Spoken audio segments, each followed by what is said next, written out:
Porque de hecho es lo que ha estado y está ocurriendo ahora mismo en Europa. Nos están robando. Sí, y parece que a nadie le preocupa esto. Imagínate que una empresa multinacional privada con la cual no tienes ningún tipo de relación por contrato tuviese la capacidad de acceder a tus cuentas bancarias y con cada año que pasa te fuese quitando tu dinero, esos ahorros que tanto tiempo te han costado conseguir, con los cuales tenías en mente hacer un proyecto de vida, construir una casa, tener una familia o montar un pequeño negocio. Bueno, pues supongamos que poco a poco te va quitando tus ahorros, que no son más que un reflejo del tiempo que durante muchas horas de trabajo has invertido y al final has acumulado en forma de euros. Ante esta situación de robo sin precedentes por parte de esta empresa, ¿te quejarías? ¿Te molestaría que esa entidad tuviese la capacidad de meter la mano en tu patrimonio? ¿Denunciarías el abuso de esta corporación? Probablemente estés pensando que sí, que como es una empresa, pienses que no hay derecho a que te hagan esa expropiación y que harías cualquier cosa por evitarlo. Pero déjame decirte que no. Por muy absurdo que te parezca, la realidad es que ante ese robo no harías absolutamente nada, tal y como has estado y hemos estado haciendo hasta ahora. Nos están robando nuestros ahorros y no nos estamos dando cuenta. Se están aprovechando del desconocimiento generalizado tanto a nivel económico como monetario de la población. Obviamente no estoy hablando de una empresa, sino de una institución con privilegios únicos. Si no me crees, quédate hasta el final de este vídeo y si consideras que te ayuda a abrir los ojos, compártelo con los tuyos. ¡Empecemos!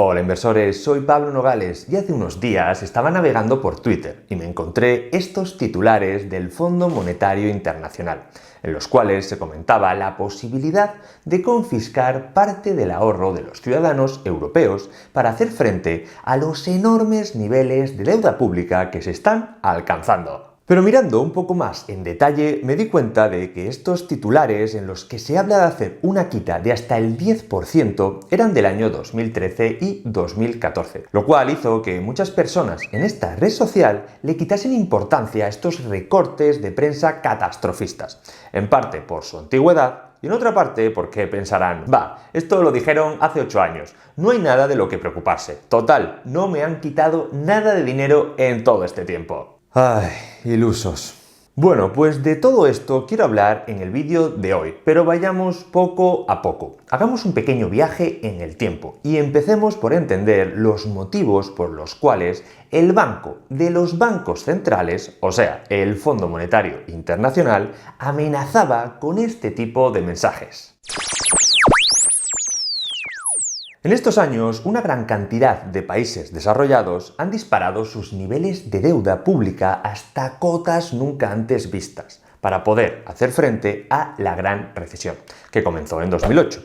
Grecia, Irlanda, Portugal y Chipre han tenido que recurrir a un rescate internacional, mientras que España e Italia reciben asistencia gracias al nunca visto hasta la fecha programa de compra de bonos por parte del Banco Central Europeo. La deuda media de la zona euro se acerca rápidamente al 100% y algunos países alcanzan niveles desorbitantes, como Grecia con un 160% e Italia con un 130% de deuda sobre el PIB.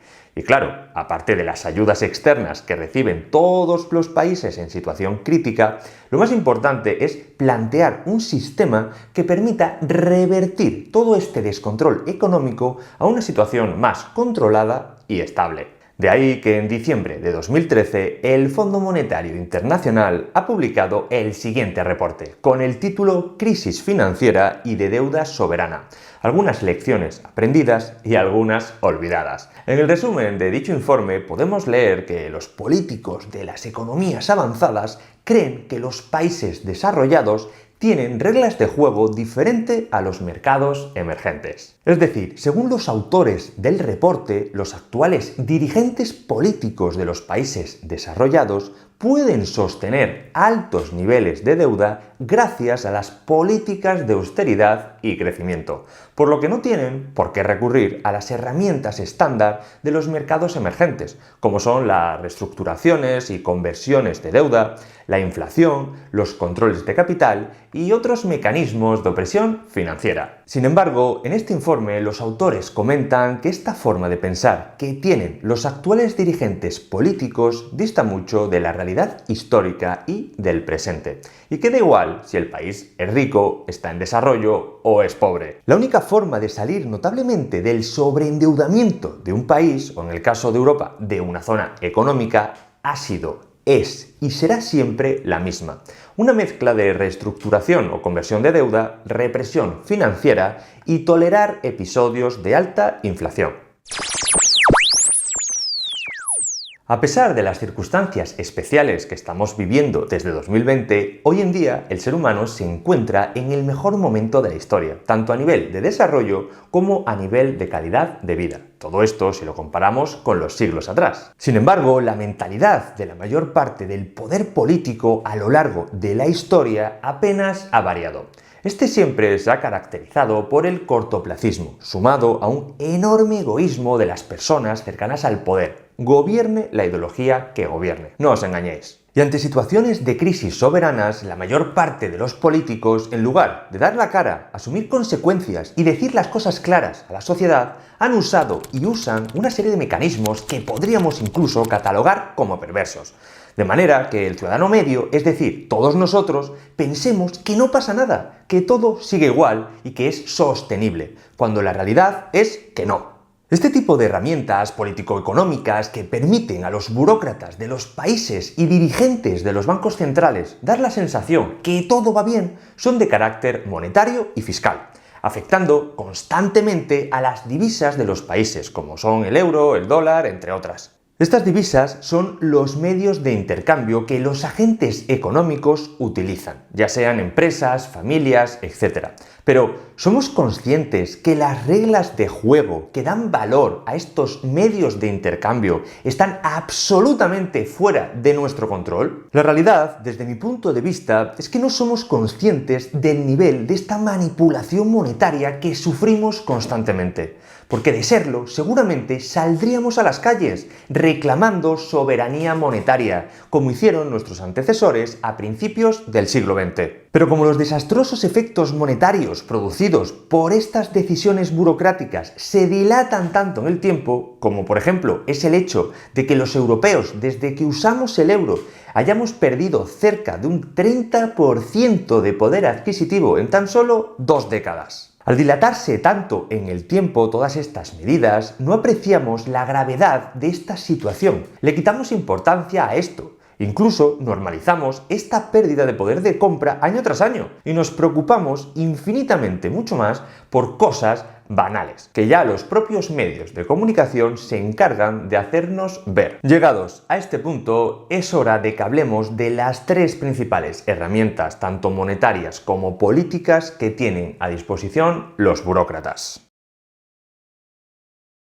En primer lugar, y a colación de la anterior gráfica que hemos visto, está la inflación, que permite a los estados impagar la deuda que han contraído a costa de devaluar la moneda de los ciudadanos. Moneda, en nuestro caso el euro, que estos mismos estados nos obligan a tener que usar sí o sí en nuestras transacciones diarias como medio de intercambio. Medio de intercambio que cada vez tiene menos poder de compra, menos poder adquisitivo, haciéndonos más pobres si no invertimos nuestros ahorros. Pero los efectos negativos de la inflación no se pueden mirar de manera aislada, sino que siempre es interesante analizarlos respecto a los tipos de interés. Y mucho cuidado, porque ahora sí que se va a poner preocupante la cosa. Ya hemos visto que la inflación está relacionada con la pérdida de poder adquisitivo de una divisa, y siempre es algo en lo que debemos fijarnos. Pero no es tan alarmante si los tipos de interés son superiores a las tasas de inflación.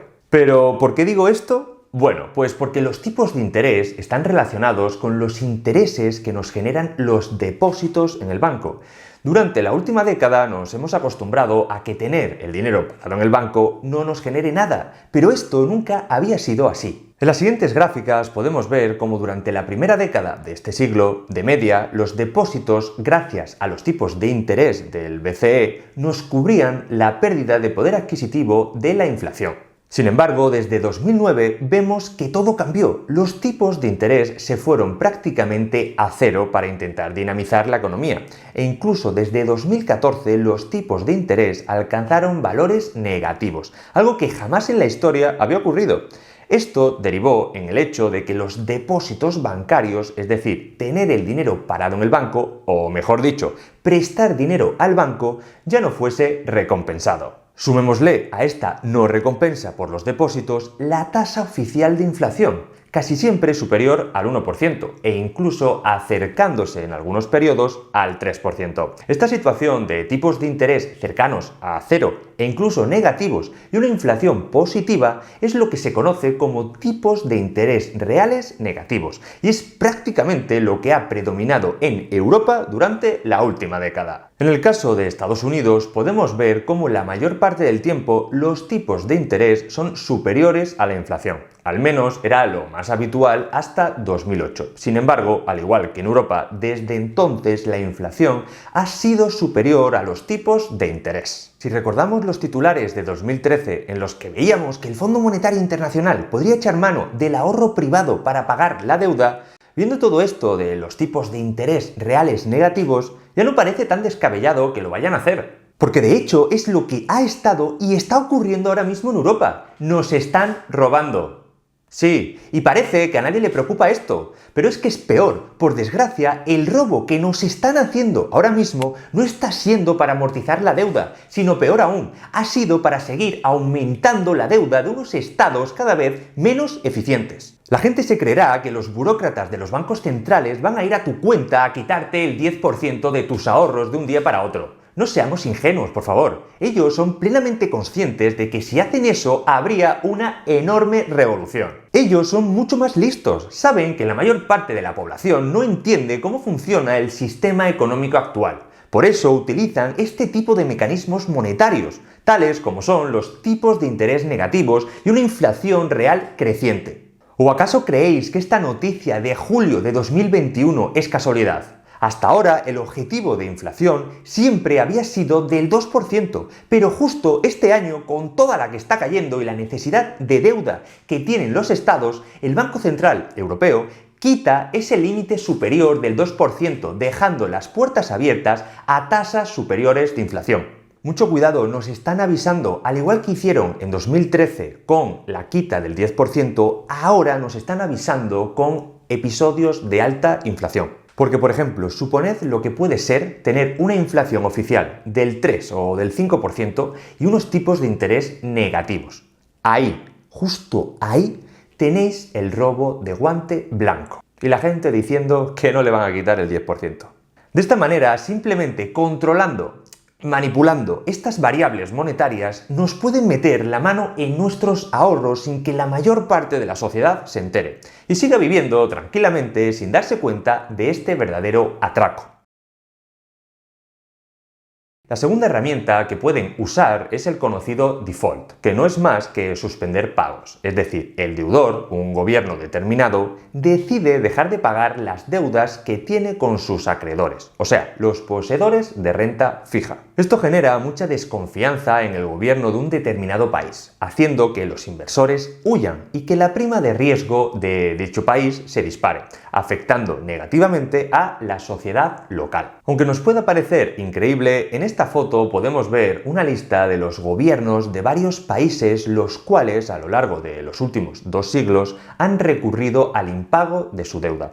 Los últimos países que han hecho default han sido Argentina, Ecuador y Grecia. De todas las herramientas que vamos a ver, esta es de las que menos se suele usar debido a la mala imagen internacional que genera.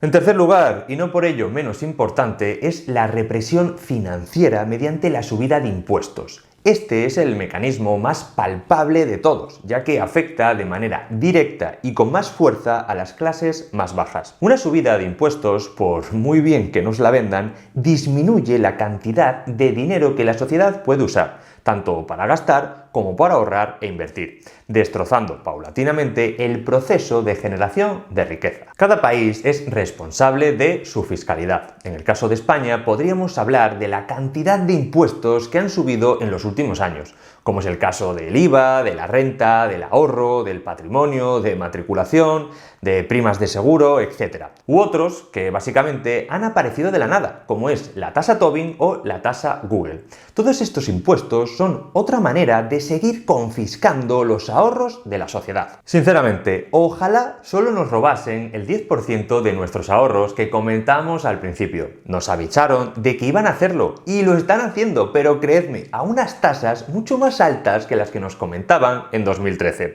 Pero claro, lo hacen usando este tipo de herramientas que hemos visto, las cuales pasan totalmente desapercibidas por la mayor parte de la población. Va siendo hora de que abramos los ojos de una vez por todas y nos preguntemos cómo funciona y en qué se basa el sistema monetario. Están jugando con nosotros, al igual que ocurre en España con el sistema público de pensiones, que ningún político se atreve a tirar la primera piedra asumiendo que es insostenible. En Europa y en general en el mundo tenemos un mayor problema. Y es que usamos una moneda que no es un buen dinero, haciendo que el valor de nuestros ahorros dependa de las decisiones de unos burócratas que jamás se preocuparán por nosotros. Necesitamos activos escasos para poseer valor. Necesitamos descentralización para poder recuperar la soberanía del individuo. Pero bueno, si te estás preguntando cómo protegerte de esta aberrante situación, te invito a que te suscribas al canal, porque precisamente esto es lo que intento transmitir en mis vídeos. Te recomiendo que le eches un vistazo a estas listas de reproducción, tanto de inversión en oro como de inversión pasiva, de manera que puedas tomar el control de tu patrimonio. Espero que te haya gustado el vídeo y compártelo si te ha servido. Adiós.